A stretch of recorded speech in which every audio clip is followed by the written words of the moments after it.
My name is Lavonda Tabron, and I am in Professor Reynolds English 112 section P6B, and I'm going to be discussing the movie I, Robot today. So the movie is foundationed out of a short story series that was written by Isaac Asimov. One of the key stories was Robot Dreams. So in the movie I, Robot, directed by Alex Proyas, basically it's in the future, year 2035, and robots have taken on human tasks. They do human jobs. They are garbage men, they're walking dogs, they're comforting kids, and kind of running the world at that point.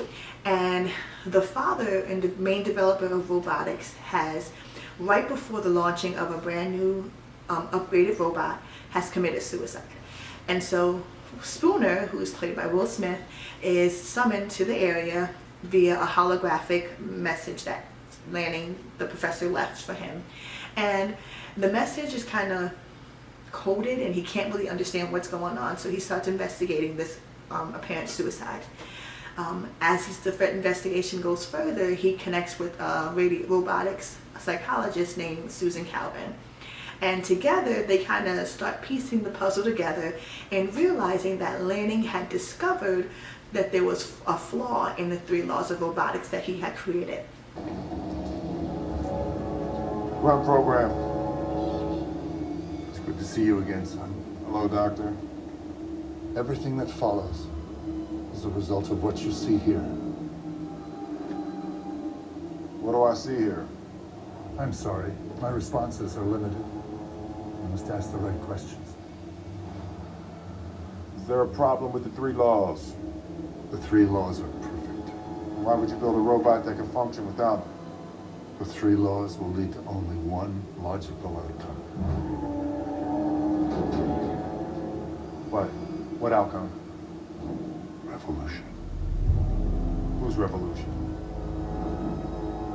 That, detective, is the right question. Program terminated.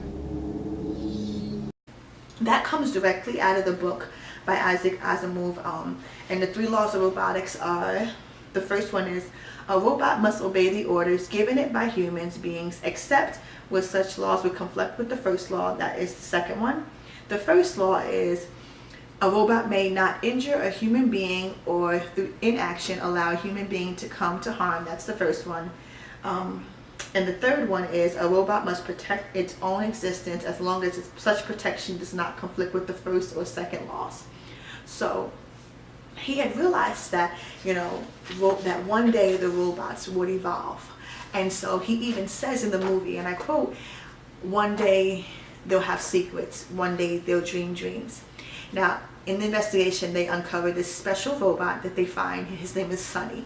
Sonny was an unaccounted for robot that they discovered that Lanning had given human-like abilities to. So this robot was able to rationalize and speak eloquently as humans and interpret emotions, and he had emotions that most robots didn't have.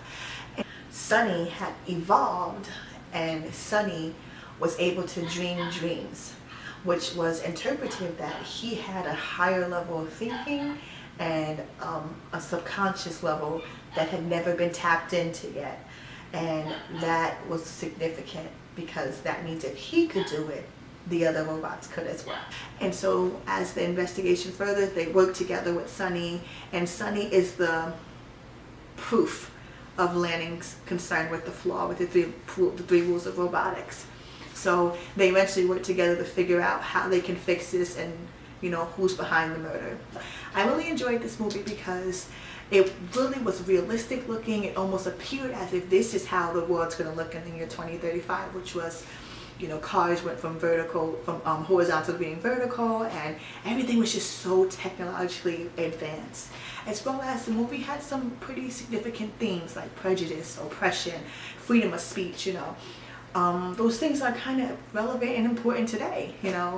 Prejudice, we see it, oppression all around the world, and thank goodness for the freedom of speech to vocalize and say, demand things change. So I definitely think it was a great movie to see, and if you want a good laugh and kind of, jog your brain and kind of get a conversation going with maybe a younger child or an adolescent, this is definitely the movie to watch. Thank you.